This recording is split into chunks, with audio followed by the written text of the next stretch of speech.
Hi, I'm Jordan Legan, and this is Summary Judgment, our weekly digest of what the nation's critics are saying about some of this weekend's new movie releases. And oh, that Jennifer Aniston, when she isn't on the cover of magazines or posing in billboards for Smart Water, she's making movies.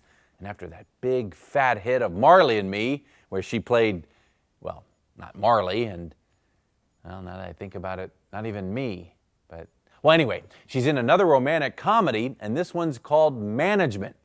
Steve Zahn plays a flaky motel manager who meets Jennifer after she checks into his establishment, and he falls head over heels in love with her. Can you blame him? You have a great butt. I noticed the moment you checked in and... Thank you. Hope that isn't too, No. I mean, yeah, but... Thank you for that. Do you do this a lot, Mike? No. Sometimes? Very rarely. Does it ever work? Never. Well, the critics aren't as smitten as Zahn is with Aniston.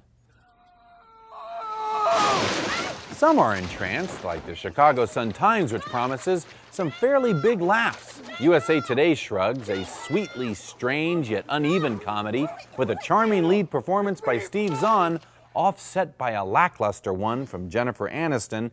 And the Miami Herald checks out early, grumbling, "It's pretty much a waste of everyone's time, especially yours." Next, we have another quirky comedy. This one's about two con men brothers trying to make one last big score. Adrian Brody and Mark Ruffalo star in The Brothers Bloom, and Rachel Weisz plays their rich, eccentric victim.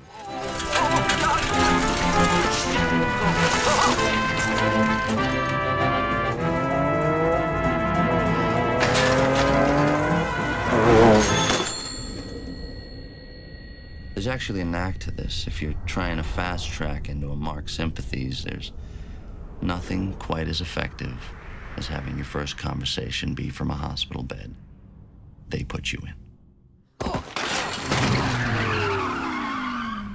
The critics are split, but more liked it than not.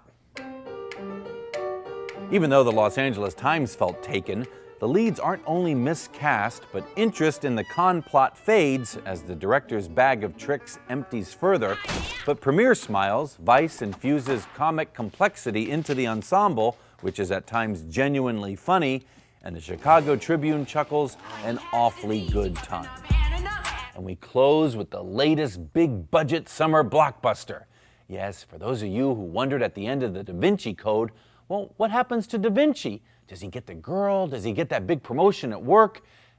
Oh, no, wait a minute, I'm just thinking of some old Jack Lemmon movie. Well, anywho, yes, Tom Hanks is back in Angels and Demons.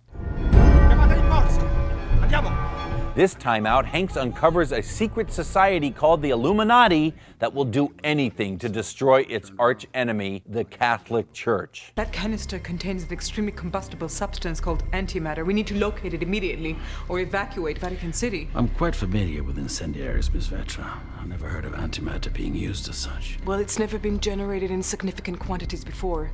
It's a way of studying the origins of the universe, to try to isolate what some people call the God particle. But there are implications for energy research. God particle? What we call it isn't important. It's what gives all matter mass, the thing without which we could not exist. You're talking about the moment of creation. Just like with organized religion, people are split right down the middle. Slow down. Think, wait. The Hollywood Reporter preaches, plucking the same violent occult strings as Da Vinci while avoiding its leadenness, Angels keeps the action coming. The Philadelphia Inquirer sighs, a far sight nimbler than its plodding predecessor. The sequel is a little like CSI Vatican City. The chapel is Raphael, but the sculptures are Bernini. And the Village Voice warns, Angels and Demons is still no more than another treat for whacked-out male conspiracy theorists. Well, go ahead and scoff, Village Voice, but listen to me. I have vitally important information that is dangerous and possibly world-changing about the Illuminati and the Vatican. A gentleman from Rome contacted me last night, and